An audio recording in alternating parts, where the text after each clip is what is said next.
اے پیغمبر میرے مومن بندوں سے کہہ دو کہ نماز پڑھا کریں اور اس دن کے آنے سے پیشتر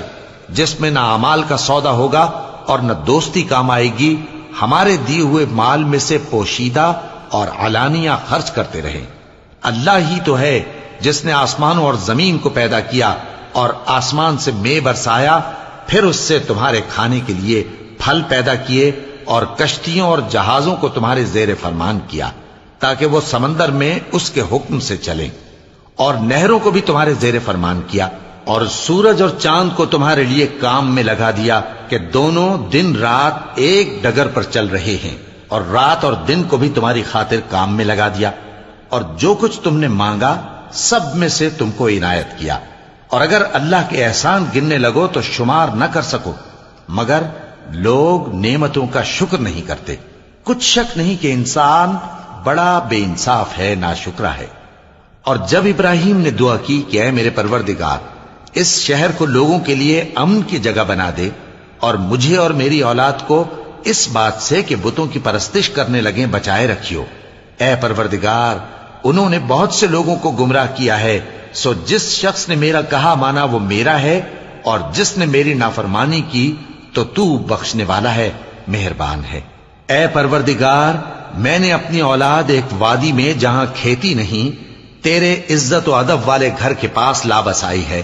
اے پروردگار تاکہ یہ نماز پڑھیں، سو تو لوگوں کے دلوں کو ایسا کر دے کہ ان کی طرف جھکے رہیں، اور ان کو میووں سے روزی دیتے رہنا تاکہ تیرا شکر کریں۔ اے پروردگار جو بات ہم چھپاتے اور جو ظاہر کرتے ہیں تو سب جانتا ہے، اور اللہ سے کوئی چیز مخفی نہیں، نہ زمین میں نہ آسمان میں۔ اللہ کا شکر ہے جس نے مجھ کو بڑی عمر میں اسماعیل اور اسحاق بخشے، بے شک میرا پروردگار دعا سننے والا ہے۔ اے پروردگار مجھ کو ایسی توفیق عنایت کر کہ نماز پڑھتا رہوں اور میری اولاد کو بھی یہ توفیق بخش۔ اے پروردگار میری دعا قبول فرما۔ اے پروردگار حساب کتاب کے دن میری اور میرے ماں باپ کی اور مومنوں کی مغفرت کیجو۔ اور مومنوں یہ نہ سمجھنا کہ یہ ظالم جو کام کر رہے ہیں اللہ ان سے بے خبر ہے، وہ ان کو اس دن تک مہلت دے رہا ہے جبکہ دہشت کے سبب آنکھیں پھٹی کی پھٹی رہ جائیں گی،